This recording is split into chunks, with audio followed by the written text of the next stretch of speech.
This is Jonathan's persuasive speech. Here's a dog. Hi. We're going to be on YouTube. Go. The cost of keeping Texas functional is a high use of taxes, but what if getting high was the solution? The Texas government hasn't decided to legalize cannabis yet, but what's holding them back? Proven medicinal capabilities and a controversially harmless recreational hobby has made this topic to discuss for decriminalization.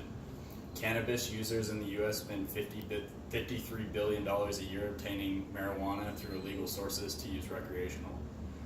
Projected $3 billion of that is just for Texas and expected to grow to $21 billion in 10 years. That's not including the $3.7 million a year we spend incarcerating people on petty marijuana charges. I picked this topic because I've experienced the benefits of marijuana while managing my pain in California as a medicinal user. It's a known fact that America has an extremely high incarceration rate and overspends on government services. It costs $58.60 a day to care for a prisoner in Texas jails, 12% of which are serving time for marijuana-related charges.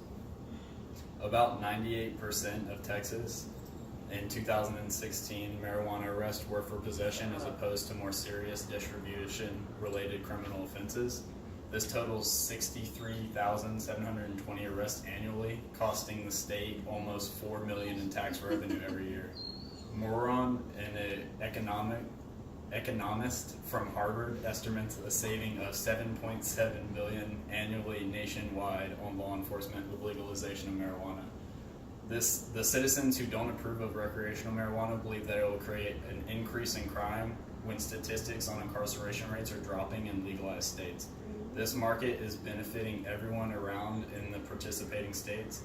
The potential market for selling recreational marijuana in Texas is projected to be $3 billion a year currently. This could increase over 3% of our budget and create enough funding to expand I-10 another 2 lanes. This is supposed to increase $116 billion annually over the next 10 years. This amount of tax revenue could increase our 2-year budget plans by double if the projections are accurate. Some taxpayers don't believe the metrics are possible on tax revenue because they believe people will continue to use their current dealers instead of a dispensary. This could be plausible, but with capitalism-based ideas, they will find a way to outsell their competition. Texas, the land of big businesses and economic prosperity, could stand to gain a lot of money from legalizing marijuana. This could heal our draining pockets, but not before it heals medicinal patients of tremors and arguably cancer. The most common use for medicinal marijuana in the United States is for pain control. While marijuana isn't strong enough for severe pain, for example, post-surgical pain or a broken bone, it is quite effective for the chronic pain that plagues millions of Americans. Another common use is for reducing seizures or tremors for all ages in patients. Although research hasn't proven it to cure cancer yet, it has been observed attacking cancerous cells under a microscope. This medicine is frowned upon because you smoking the plant could cause damage to your lungs. This is true, but considerably less harmful than ruining your liver from excess pill digestion for pain management.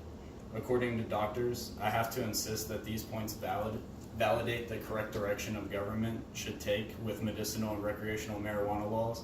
The cost of keeping Texas functional is a high use of taxes, but what if getting high was the solution? We have discussed tax revenue, incarceration rates, and beneficial medicinal properties.